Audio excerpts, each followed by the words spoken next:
하나님 말씀입니다. 하나님께서 오늘 우리에게 주시는 말씀은 요한복음 3장 1절에서 15절 말씀입니다. 요한복음 3장 1절에서 15절입니다. 한 절씩 교독해서 하나님 말씀 봉독합니다. 그런데 바리새인 중에 니고데모라 하는 사람이 있으니 유대인의 지도자라.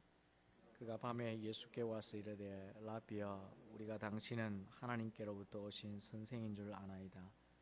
하나님이 함께 하시지 아니하시면 당신이 행하는 이 표적을 아무도 할 수 없음이니이다.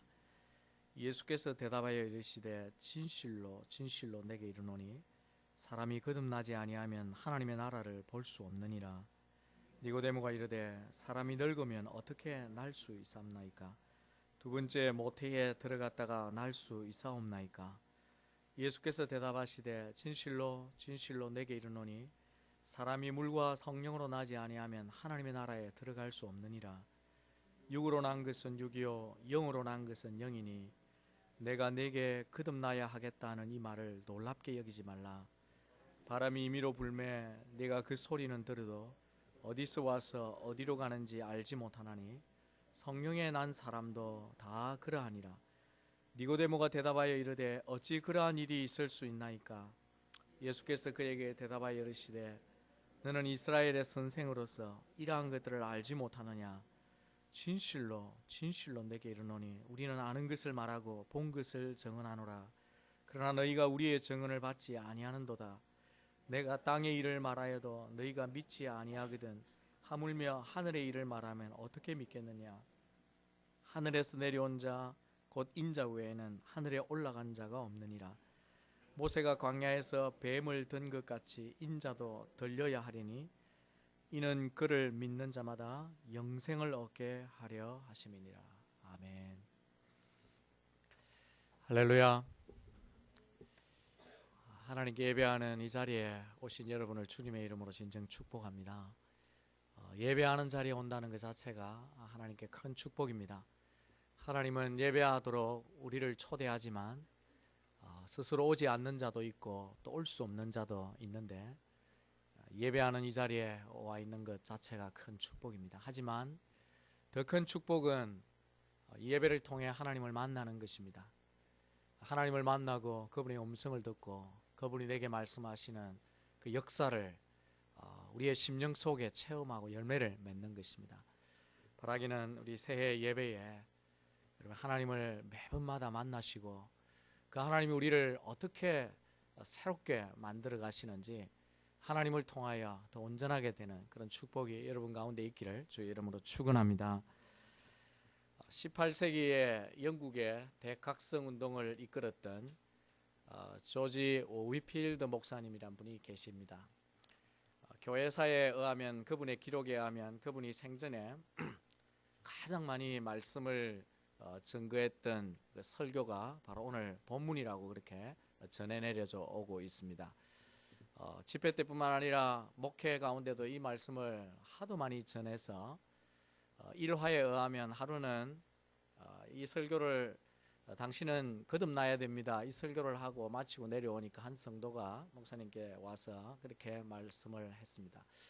목사님, 이 설교를 참 목사님이 자주 하셨는데 목사님이 얼마나 많이 하셨는지 혹시 아십니까? 이제는 제가 이 설교가 듣기가 거북스럽습니다. 그렇게 이야기를 했다고 그래요. 왜 목사님 이 설교를 그렇게 자주 하시나요? 그렇게 물었더니 목사님이 조용히 그분에게 말씀하기를 바로 당신이 거듭나야 하기 때문입니다. 그렇게 말했다고 합니다. 어떻게 보면 우리에게 깊은 시사하는 의미가 있습니다. 그렇습니다. 우리 모두가 거듭나야 하기 때문입니다. 거듭나야 하기 때문에 하나님이 우리에게 주시는 아주 직설적인 말씀, 그 말씀을 우리가 듣고 묵상하고 생각해야 합니다. 거듭남에 관한 말씀은 성경의 여러 곳에 있지만 오늘 본문이 가장 대표적인 말씀입니다. 본문은 예수님과 니고데모와의 대화로 시작이 되는데 니고데모는 예수님이 행하신 일들을 평소에 보면서 예수님에 대해서 특별한 관심이 있었어요. 그래서 예수님과 만나서 하나님의 나라에 관한 이야기를 나누기 위해서 조용히 밤에 몰래 찾아와서 예수님과 대화를 시작했습니다. 그런데 예수님은 니고데모의 그 관심보다 더 중요한 니고데모에게 정말 필요하고 신앙의 본질 문제인 거듭남의 문제를 제일 먼저 끄집어 내셨어요. 그리고는 네가 거듭나지 아니하면 하나님 나라를 볼 수 없다고 그렇게 말씀하셨습니다. 특별히 예수님이 이 주제는 오늘 본문에 보면 진실로 진실로라고 하는 이 표현을 통해서 세 번 반복해서 말씀을 해요. 3절, 5절 그리고 11절에 예수님께서 이런 표현을 통해서 사용하시는데 가만히 보면 예수님의 대화가 논리적으로 이 세 표현을 통해서 진행되는 것을 볼 수가 있습니다. 다시 말하면 사람이 왜 거듭나야 하는지 예수님이 말씀하셔요. 왜 네가 꼭 거듭나야 하는지, 그리고 거듭남이라고 하는 것이 어떤 것인지도 예수님이 말씀하십니다. 무엇보다 어떻게 거듭날 수 있는지도 예수님께서 오늘 본문에 말씀해 주고 계십니다. 그래서 오늘은 이 본문을 통해서 예수님이 말씀하시는 이 중요한, 우리에게도 중요한 이 세 가지를 생각해 보고자 합니다. 다시 말씀드리지만 거듭남의 문제는 니고데모에게뿐만 아니라 우리 모두에게 너무나 중요한 문제입니다. 혹 우리 가운데 어떤 분은 이미 거듭남을 체험했다는 확신을 가지고 계신 분이 있지만, 혹 어떤 분은 처음 듣는 분도 계실 테고, 혹 어떤 분은 이 거듭남이 무엇인지 아직도 이해하지 못하고 있는 분들이 계실지 모릅니다. 우리의 형편이, 영적인 상태가 어떠하든지 간에 하나님께서 우리에게 이 말씀을 통해서 주시는 이 기회를 가지고 우리 자신의 이 거듭남의 문제, 신앙의 본질에 관한 문제를 우리가 정말 깊이 생각해 보아야 할 것입니다. 예수님은 제일 먼저 왜 거듭나야 하는지에 대해서 말씀합니다. 왜 거듭나야 할까요? 본문 3절에서 예수님이 이 문제에 대해서 분명하게 답을 하시기를 이렇게 말씀하십니다. 예수께서 대답하여 이르시되 진실로 진실로 내게 이르노니 사람이 거듭나지 아니하면 하나님 나라를 볼 수 없느니라. 예수님 말씀은 너무나 명확해요. 거듭나지 아니하면 하나님 나라를 못 본다는 얘기입니다. 하나님 나라를 보지 못한다는 게 무슨 뜻일까? 5절에 보면 예수님이 그걸 다시 구체적으로 그 의미를 말씀해 주십니다. 5절에 이렇게 말씀하십니다. 사람이 물과 성령으로 나지 아니하면 하나님 나라에 뭐 할 수 없다? 들어갈 수 없느니라. 하나님 나라를 보지 못한다는 것은 하나님 나라에 들어갈 수 없는 문제라고 그렇게 말씀하십니다. 우리 사람이 이 땅에 살아가면서요, 알아야 할 것들이 참 많아요. 그런데 그 중에는 꼭 알아야 할 것들이 있고, 알면 좋지만 몰라도 상관이 없는 것들이 있습니다. 예를 들면 우리가 미국에 살고 있어서 미국의 헌법이 어떻게 되는지 우리가 알면 너무너무나 도움이 되고 좋겠죠. 그런데 몰라도 살아가는데 별 지장이 없어요. 우리가 가지고 있는 스마트폰이 있습니다. 그런데 거기에는 엄청난 기능들이 있어요. 그런데 그 기능을 다 알고 살아가면 조금 편리하긴 하겠지만, 그걸 모른다고 해서 살아가는데 문제되지 않는 것을 봅니다. 이 땅에 수많은 지식들이 있고 수많은 새로운 뉴스들이 우리 사회에 들려지지만 그것들을 다 알아야 하거나 다 알 필요가 있는 것은 아닙니다. 그런데 우리가 살아가면서 몰라서는 안 되는 지식들이 있습니다. 꼭 알아야 하는 것들, 알지 못하면 큰일 나는 것들. 근데 그런 것들 중에 하나가 뭐냐 하면 오늘 본문의 거듭남입니다. 이 거듭남을 알지 못하면 지옥 가기 때문입니다. 이 거듭남을 알지 못하면 하나님 나라를 볼 수가 없고 하나님 나라에 들어갈 수 없기 때문입니다. 15절에 보면 예수님께서 처음에는 하나님 나라를 본다로 시작했지만 그 다음 하나님 나라를 들어간다라고 말씀하셨고, 15절에는 이것이 영생이라고 말씀하셨습니다. 다시 말하면 거듭나지 않으면 미래의 천국에 들어가지 못한다, 그 의미뿐만 아니라 현재에도 하나님의 영생을 맛볼 수 없다, 그런 의미로 예수님께서 말씀하신 것입니다. 그러므로 사람이 영생하고 그리고 천국에 들어가고 하나님 나라를 보려면 반드시 거듭나야 한다는 사실을 우리에게 말씀해 줍니다. 여기에는 누구도 예외가 없습니다. 저와 여러분이 천국에 들어가기를 원한다면, 신앙생활을 하면서 영생이 무엇인지를 정말 누리고 맛보기를 원한다면 반드시 거듭나야 합니다. 그래서 예수님께서 이렇게 말씀하시죠. 진실로 진실로 라는 말씀을 평소에는 자주 쓰는 표현이 아닌데 이 본문에는 3번씩이나 예수님께서 말씀하셨습니다. 이것은 예수님이 이 내용이 얼마나 중요한지를 말씀하는 것입니다. 이 진실로 진실로라는 말 표현 자체가 강조법이죠. 거기다가 이 진실로라는 말이 뭐냐면 여러분이 잘 아는 이야기입니다. 말입니다. 헬라어로 이 단어가 뭐냐면 아멘이에요. 여러분 우리가 신앙생활 하면서 자주 쓰는 아멘, 그겁니다. 근데 아멘의 뜻이 뭐냐면 참되다, 진실되다, 그 말입니다. 예수님께서 아멘 아멘 이렇게 말씀하시면서 지금 이 이야기는 거짓되지 않고 참되고 진실되니까 이 이야기를 꼭 기억해서 들어야 한다, 그런 뜻으로 예수님이 강조법을 사용하십니다. 게다가 본문 7절 이후에 보면 니고데모와의 대화를 시작할 때는 니고데모 혼자와의 대화였기 때문에 단수로 2인칭 단수로 쓰셨는데 7절 이후부터는 이상하게 예수님이 2인칭 복수를 쓰십니다. 그러면서 니고데모에게 너와 너뿐만 아니라 유대인들 그리고 모든 사람들이 거듭나야 한다 하는 말씀을 주시는 것을 볼 수가 있습니다. 여기에 니라고 하는, 너라고 하는 그 표현에는 바로 오늘 저와 여러분도 해당이 되는 것입니다. 그러므로 이 땅에 있는 사람은 누구든지 거듭나지 아니하면 천국에 들어갈 수가 없습니다. 그 세상에 있는 사람이든 심지어 교회 안에 있는 사람이든 거듭나지 않으면 누구도 천국에 들어갈 수 없다는 것이 예수님의 말씀입니다. 예수님께서 꼭 거듭나야 한다고 말씀하는 이 니고데모가 어떤 사람이었을까요?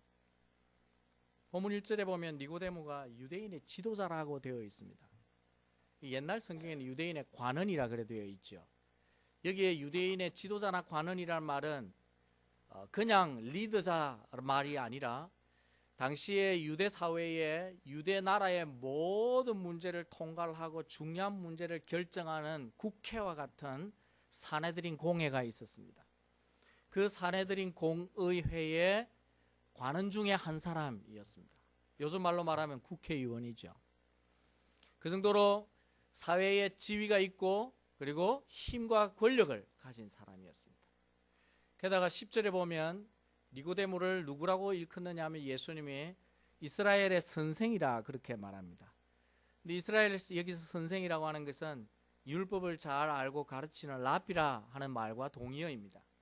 그런데 예수님이 이 선생이라고 할 때 수많은 선생 중에 한 사람인 a teacher 이렇게 쓴 게 아니라 the teacher 이렇게 사용하시면서 니고데모가 그 당시 사람들에게 잘 알려져 있고 이름만 대면 알 수 있는 아주 독특한 율법 선생이라는 사실을 예수님이 강조하고 계십니다. 뿐만 아니라 니고데모는 경제적으로도 굉장히 부유했었어요. 여러분 요한복음 마지막 부분에 보시면 예수님께서 십자가에 달려서 돌아가실 때에 돌아가시고 난 다음에 장사를 지낼 때 그 시체를 바르기 위해서 몰약과 침향을 가져온 100근 정도 가져온 사람이 있는데 그 사람이 바로 니고데모입니다. 그럴 정도로 니고데모는 경제적으로도 부유했었습니다. 자, 인간적으로 보면, 외적으로 보면 니고데모는 부정함이 없는 사람이었습니다. 사회 지도층으로 살았고 귀족이었고 권력도 있었고 그리고 율법도 잘 알고 율법을 가르칠 수 있는 사람이었고 그리고 경제적으로도 부여를 누리는 사람입니다. 그런데 그럴지라도 뭐하지 아니하면, 거듭나지 아니하면 하나님 나라를 볼 수가 없다, 그렇게 말씀하시는 것입니다. 왜냐하면 천국에 들어가는 것은, 하나님 나라에 들어가는 것은 권력으로도 안 되고 지성으로도 안 되고 그리고 행위로도 안 되고 물질로도 안 되기 때문입니다. 어떤 것으로도 하나님 나라에 들어가는 것은 거듭남이 아니면 하나님 나라에 들어갈 수 없는 것입니다. 아마도 예수님께서 율법 선생이요 유대의 지도자인 그에게 너가 거듭나지 아니하면 하나님 나라를 들어갈 수 없다 이 이야기를 할 때 니고데모가 굉장히 충격을 받았을 거예요. 그래서 니고데모가 놀랐다 하는 표현을 기록하고 있는 것입니다. 하지만 이 진리는 다르지 않습니다. 영생은 오늘날에도 권력자라고 주어지는 것이 아니고 부자이든 학자이든 상관이 없기 때문입니다. 교회 밖에 있는 사람이든 교회 안에 있는 사람이든 영생은 거듭나지 아니하면 누구에게도 주어지지 않기 때문입니다. 물론 교회 안에 있으면 거듭남의 기회가 훨씬 많은 것이 사실입니다. 심지어 우리가 가진 신학연수나 성경 지식이나 교회 직분자라 할지라도 거듭남과 상관이 없을 수 있습니다. 목사의 직을 가졌다고 다 거듭났다고 볼 수 있느냐? 그럴 수도 있지만 아닐 수도 있습니다. 우리가 하나님 앞에 어떤 직분이든지 거듭남과는 상관이 없습니다. 물론 거듭나서 하나님의 은혜를 알고 하나님을 잘 섬기기 때문에 주어진 결과이긴 하지만 아닐 수도 있다는 것이 성경인 것입니다. 어쩌면 예수님께서 수많은 사람들을 대하면서 이야기를 하실 수 있을 텐데 니고데모와 대화하시면서 이 문제를 언급하신 것이 우리에게는 굉장히 중요한 뜻이 있다는 것입니다. 그리고 이 말씀은 사실 세상에 있는 사람이 듣는 것이 아닙니다.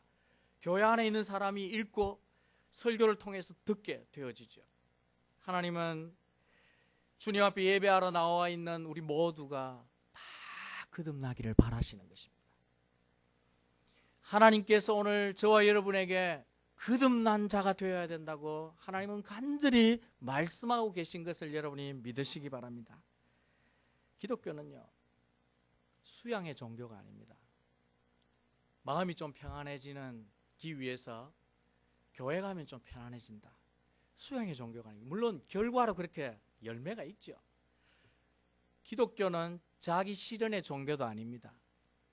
교회 안에서 활동하고 자기가 하고 싶은 일들을 해서 자기 성취의 종교가 아닙니다. 기독교는 무엇보다 성공의 발판을 갖는 종교도 아닙니다. 예수 잘 믿으면 성공해. 그걸 위해서 신앙하는 종교도 아닙니다. 기독교는 가장 중요한 것이 바로 영생의 종교입니다. 영생하지 못하면, 천국에 들어가지 못하면 이 모든 것이 아무런 의미가 없기 때문에 예수님께서 너무나 중요하게 율법 선생이었던 니고데모라 할지라도 그에게 너가 거듭나지 않으면 하나님 나라를 볼 수 없다, 그렇게 말씀하신 것입니다. 그러므로 오늘 우리 모두가 반드시 거듭나야 하나님 나라를 들어갈 수 있다고 하시는 이 예수님의 말씀을 새겨야 합니다. 사랑하는 성도 여러분, 여러분이 이 거듭남이 필요하지 않습니까? 예수님께서 네가 거듭나지 않으면 하나님 나라를 볼 수 없을 것이다 라고 말씀하시는 이 말씀이 오늘 우리에게 필요하지 않았는지요? 오늘 저와 여러분이 기억해야 할 것이 있습니다. 내가 어떤 형편으로 지금까지 살아왔다 할지라도 내 안에 거듭남의 역사가 없으면 하나님 나라에 결코 들어갈 수 없다는 이 한 가지를 우리가 기억해야 합니다. 그리고 바라기는 이 한 주간 이 말씀을 깊이 묵상해 보시기 원합니다.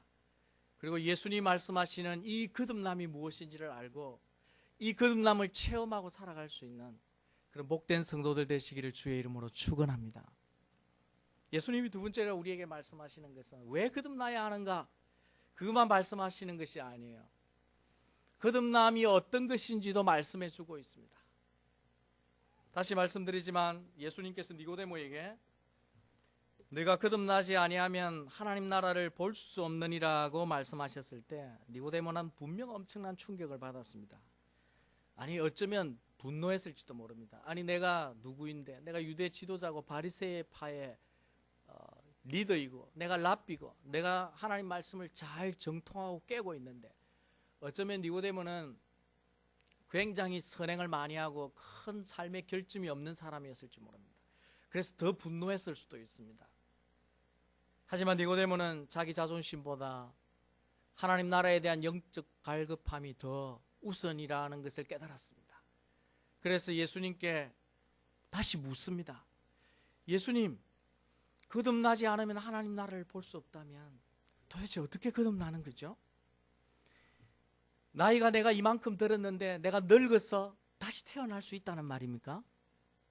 아니, 어머니 뱃속에 들어갔다가 다시 어떻게 태어나는 길이 있습니까?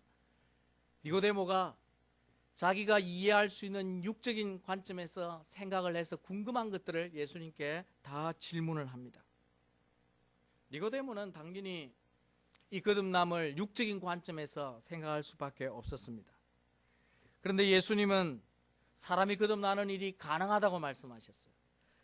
그리고 본문 5절에서부터 6절에 거듭나는 것이 어떤 것인지를 말씀해 주십니다. 우리 다 같이 한번 읽어볼까요? 본문 5절과 6절 시작.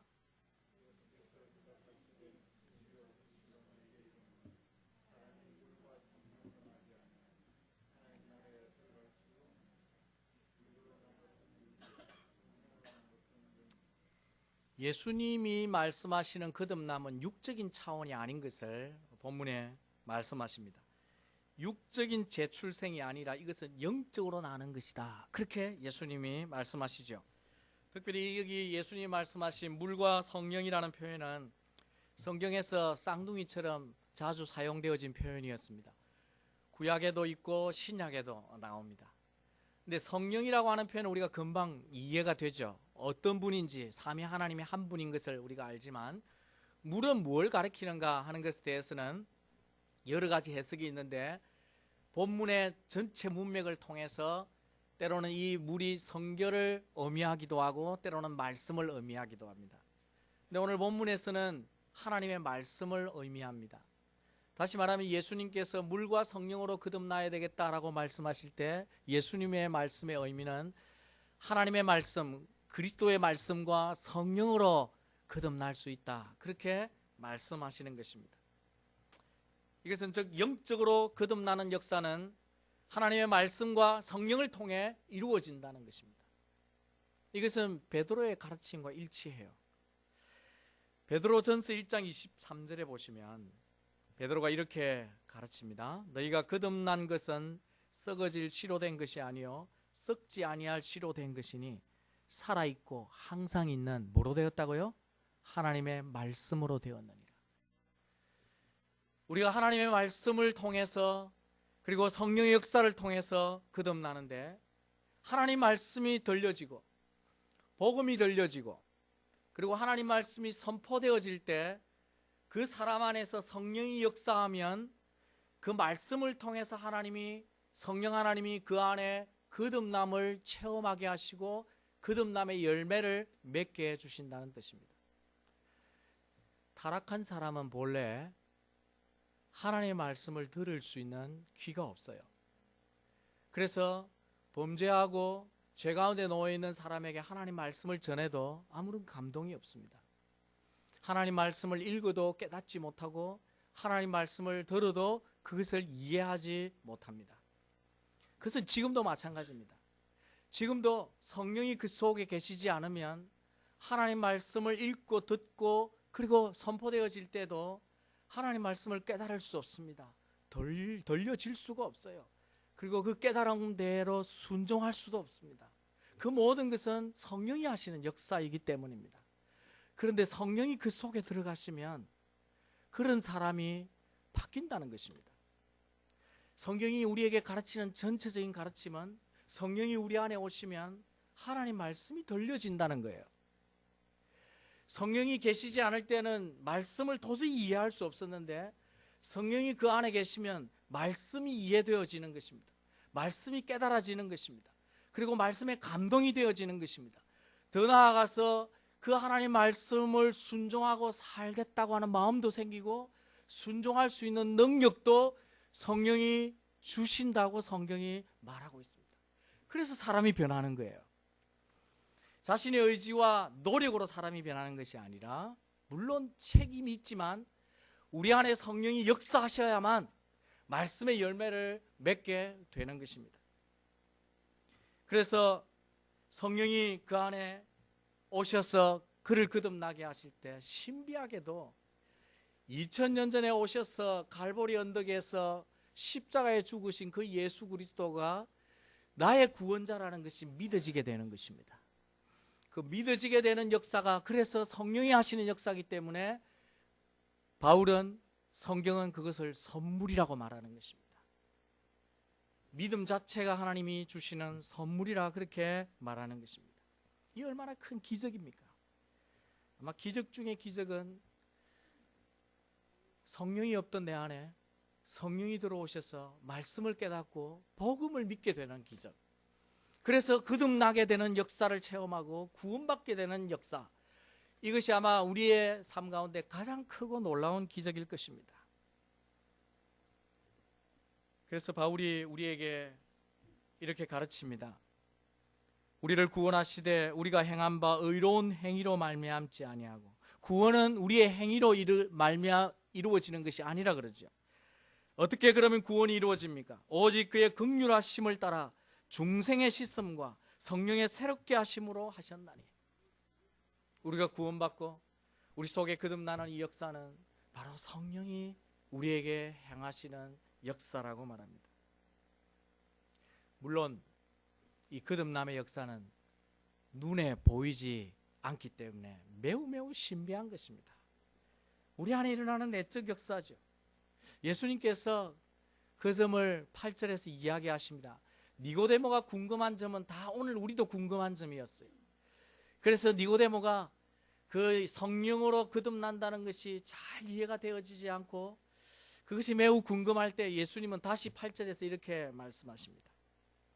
예수님이 뭐라고 하십니까? 8절에 바람이 임의로 불매 네가 그 소리를 들어도 어디서 와서 어디로 가는지 알지 못하나니 성령으로 난 사람도 다 그러하니라. 바람이 어떤 것입니까? 바람 분명히 존재하죠. 그런데 바람은 우리가 눈으로 보지 못합니다. 또 어디에서 불고 어디로 가는지도 우리가 잘 몰라요. 그렇다고 바람이 없다 그렇게 말할 수 없습니다. 왜 그렇습니까? 바람이 부는 외적 다른 증거들이 있기 때문입니다. 소리가 있고 나뭇가지가 흔들리고 사물이 흔들리는 걸 보면서 바람은 있다 우리가 그렇게 인정하듯이 거듭남의 역사, 성령으로 나는 역사도 똑같다는 것입니다. 우리 안에서 내적으로 이전과 다르게 말씀이 믿어지는 것, 이 과정이 너무 신비해서 어떻게 되어지는지 우리도 몰라요. 어떤 정확한 절차나 화학적인 박용이나 시간적인 타이밍이 있는지 우리도 전혀 모릅니다. 그런데 내 안에 그 역사가 있다는 것은 압니다. 어떻게 압니까? 내 안에 변화된 증거들을 통해서 알 수 있죠. 내 삶에 변화된 증거들을 통해서 내 안에 그 역사가 일어났다는 사실을 우리 각자는 압니다.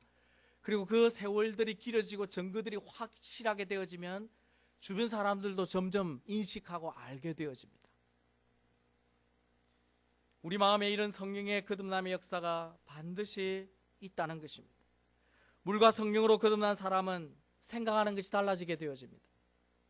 철저하게 세상 중심으로 생각하던 사고가 하나님 중심으로 생각하는 것으로 바뀝니다. 이전에는 인생의 목표와 가치가 오직 땅의 끝에 있는 것만이었는데 정말 성령으로 거듭난 사람 인생의 목표가 달라집니다. 그거 분명합니다. 하나님을 아는 사람이 어떻게 하나님을 제쳐놓고 인생의 목표를 가질 수 있을까요? 그럴 수가 없습니다. 성령으로 안에 거듭난 사람은 생각하는 방식뿐만 아니라 삶의 방식도 달라지기 때문에 생활 속에서 마치 바람이 불어 나뭇가지가 흔들리듯이 여러 증거들을 나타내게 된다고 예수님이 말씀하십니다. 그래서 지난 역사에 수많은 사람들이 그런 변화를 경험했습니다. 지금도 하나님이 부르시는 사람들이 이 변화의 역사를 경험하고 있습니다. 인생의 탕아처럼 살았던 어거스틴이 변화된 것은 바로 성령의 역사를 통해서 변화된 것이죠. 한국의 유명한 깡패였던 김익두 목사님이 하루아침에 하나님의 사람이 된 것은 성령이 하신 역사였기 때문에 가능했던 거죠. 그런 변화들이 오늘 이전에도 있었고 오늘 우리에게도 일어난다는 것입니다. 사랑하는 성도 여러분, 여러분은 물과 성령으로 거듭나셨습니까? 여러분 안에는 성령이 들어오셔서 여러분의 생각을 바꾸시고 여러분의 인생의 목표를 바꾸시고 여러분의 삶의 가치와 생활 방식을 바꾸어 가시는 그 성령의 역사를 날마다 조금씩 체험하고 계신지요? 내 안에 어떤 과정, 어떤 신비한 역사가 일어났는지 내가 확실히 알지 못하지만 신앙생활하는 과정을 통해서 점점점 내가 거듭남의 체험을 가졌구나라는 것을 확인할 수 있습니다. 바라기는 성령이 지나간 자리, 성령의 바람이 부는 그곳에는 반드시 변화의 역사가 있는 것을 기억하십시오. 성령이 내 안에 불어서 나를 변화시키면 내가 거듭날 수 있다는 사실도 믿으십시오. 바라기는 우리 개인에게 이런 성령의 부는 바람의 역사가 있기를 주의 이름으로 축원합니다. 나를 거듭나게 하시고 내 속사람을 바꾸어서 내 가치관과 내 생각과 내 삶의 방식과 목표와 모든 것들을 변화시켜 그것들을 증거로 나타내 보이는 역사가 저와 여러분 가운데 충만하게 일어나기를 주의 이름으로 축원합니다. 왜 거듭나야 하는가? 예수님이 그리고 거듭남은 어떤 것인가 말씀하실 뿐만 아니라 그 다음에 이제 니고데모가 이 이야기를 하니까 당장 궁금한 것이 어떻게 그렇게 될 수 있느냐는 것입니다. 그래서 예수님이 어떻게 거듭나는지에 대해서도 말씀하셨어요. 사람이 거듭나는 것은 위로부터 나는 것이고 영적으로 새로워지는 것이고 중생하는 것인데 이 거듭나는 것이 영적인 것임을 이해한 니고데모가 예수님께 어떻게 그런 일이 일어나는지 9절에 다시 묻습니다. 다시 말하면 니고데모의 질문은 그러면 예수님, 사람으로서는 행할 수 없는 거듭남이 불가능하다면 오직 성령으로만 된다면 성령이 내 안에 들어와서 나를 바꾸시는 이 역사를 어떻게 체험할 수 있느냐는 거예요. 니고데모는 자신이 거듭남의 역사를 지금 체험하기를 원했던 것입니다. 이 질문에 예수님은 다시 친절하게 대답해 주십니다. 그 대답이 바로 10절 이후입니다. 예수님은 니고데모뿐만 아니라 제가 앞서 말씀드린 것처럼 7절 이후부터는 2인칭 복수를 써서 모든 사람들에게 이 말씀을 하시고 있습니다. 예수님의 요점은 이거예요. 이후의 요점은 나는 본래 하늘에 속한 자다. 그리고 나는 하늘에 올라갔다 왔던 사람이지. 그리고 내가 하늘의 일을 말하고 있단다. 그런데 지금 너와 너 유대인들을 보면 땅의 일을 이야기하는데도 깨닫지 못하는데 어떻게 하물며 하늘의 신비한 이야기를 하면 너희들이 깨달을 수 있겠느냐? 그리고 그것을 믿을 수 있겠느냐? 예수님이 지금 말씀하시는 관점은 예수님이 증거하는 이 증거를 받지도 않고 믿지도 않는 것이 문제라고 하시는 것입니다. 다르게 말하면 우리가 거듭남의 역사를 체험하려면 예수님의 말씀을 받고 믿어야 한다는 거예요. 그러면서 예수님이 말씀이 증거되어짐에도 불구하고 그것이 이해되어지지 않는다고 믿지 않을 때 어떤 결과를 가져오는지 한 예를 들어서 예수님이 설명해 주셨습니다. 그것은 니고데모가 잘 아는 예화였습니다.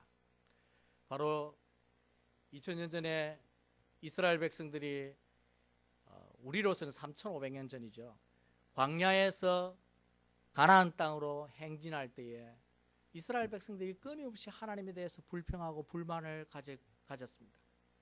너무 불만이 고도되니까 그 불만이 사실은 모세를 향한 불만이 아니고 하나님을 향한 불만인데도 이스라엘 백성이 그걸 깨닫지 못하니까 하나님께서 이스라엘 백성에게 다시 진노하셨어요. 그들을 진노하셔서 불뱀을 보내서 불뱀이 그냥 랜덤 추설을 해서 무작위로 사람들을 물었습니다. 그리고 불뱀에 물린 사람은 치료할 방법이 없으니까 다 죽어가게 됐어요. 이 재앙을 본 모세가 하나님께 엎드려서 기도합니다. 하나님, 하나님의 백성으로 가나안 땅을 이끌기 위해 애굽에서 불렀는데 이 백성을 광야에서 다 죽게 하실 것입니까? 모세의 이런 간절한 기도에 하나님은 그 기도를 들으시고 불뱀에 물린 그 죽음으로부터 살 수 있는 해결책을 주셨어요. 그 해결책이 뭐냐면 민수기에 있는 것처럼 나무 장대 위에다가 구리뱀, 놋뱀을 달아서 높이 올리라는 거야. 그리고 불뱀에 물린 사람이 그 놋뱀을 쳐다보게 하라는 것입니다. 노뱀을 쳐다보면 살 것이라고 그렇게 하나님이 말씀을 주셨습니다. 그런데 실제로 그 노뱀을 쳐다본 사람은 살았어요. 그런데 노뱀을 쳐다보지 않은 사람은 죽었습니다. 노뱀을 쳐다보지 않은 사람은 왜 쳐다보지 않았을까요? 성경에 기록되어 있지는 않지만 아마 그렇게 생각할지 모릅니다.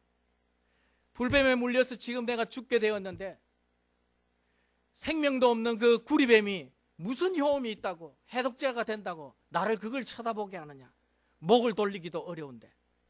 그러면서 고집을 피우면서 쳐다보지 않고 땅에 머리를 쳐박고 있다가 죽을 것입니다.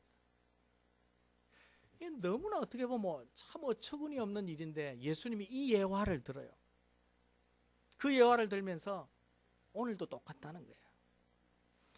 예수님의 말씀이 들려지고 구원받는 길과 복음을 제시하지만 그 복음을 듣지 않고 받지 않고 믿지 않으면 거듭날 수 있는 길이 없다는 것입니다. 이해되지 않는다고 믿지 않으면 천국에 들어갈 길이 없다는 것입니다. 그러면서 예수님께서 결론적으로 이렇게 말씀하십니다. 그것이 바로 14절과 15절입니다. 어쩌면 오늘 우리에게 주시는 말씀입니다. 14절과 15절 말씀 우리 다 같이 함께 한번 읽어보기 원합니다. 다 같이 한번 읽어봅시다. 시작.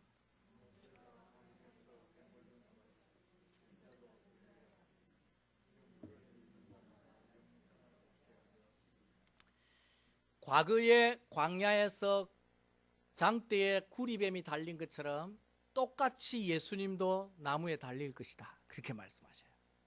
그리고 나무에 달린 그자, 그분 예수 그리스도를 믿는 자마다 영생할 것이다. 그렇게 예수님이 말씀하십니다. 거듭남의 역사는 어떻게 체험되어질까요? 십자가의 예수 그리스도를 믿고 그분의 모든 말씀을 받아서 믿을 때에 체험되어질 수 있습니다. 무슨 말이냐면 십자가의 예수 그리스도를 나의 구원자로 그 복음을 진리로 믿을 때에 비로소 성령이 우리 안에 들어오셔서 말씀의 열매를 맺기 시작하고 말씀이 깨달아지게 하고 그리고 말씀에 순종할 수 있도록 내적 역사를 성령이 일으키신다는 것입니다. 우리가 예수 그리스도에 대하여 그분을 믿고 그분의 말씀에 순종하고자 할 때 우리는 진정 거듭남의 역사를 시작할 수가 있습니다. 요한은 이 말씀을 기록하면서 마지막 부분에 이렇게 기록을 남깁니다. 요한복음 20장 31절에 보면 오직 이것을 기록함은, 이 기록이라고 하는 것은 요한 자신이 기록한 요한복음 전체를 이야기하죠. 뿐만 아니라 성경 전체를 말하기도 합니다. 너희로 예수께서 하나님의 아들 그리스도이심을 믿게 하려 하며 또 너희로 믿고 그 이름을 힘입어 생명을 얻게 하려 합니다. 성경 말씀에 기록되어진 이 말씀이 하나님의 말씀인 것으로 받아들이고 이 말씀을 믿을 때에 성령은 우리 안에서 우리를 거듭나게 해주시는 것입니다. 우리가 변화되고 우리가 거듭남의 결과를 만들지는 못하지만 단지 주님이 오늘 이 땅에 오신 구원자여 그분이 내게 꼭 필요한 분임을 믿게 된다면 성령이 우리 안에서 이 거듭남의 역사를 온전하게 완성시켜 주신다는 뜻입니다. 사랑하는 성도 여러분, 십자가에 달린 그리스도, 그분을 여러분이 어떤 분으로 믿고 계십니까? 그분을 어떻게 바라보십니까? 그분이 오늘 우리에게 남겨주신 성경 말씀, 하나님의 말씀에 대하여 여러분이 어떤 태도를 가지고 계십니까?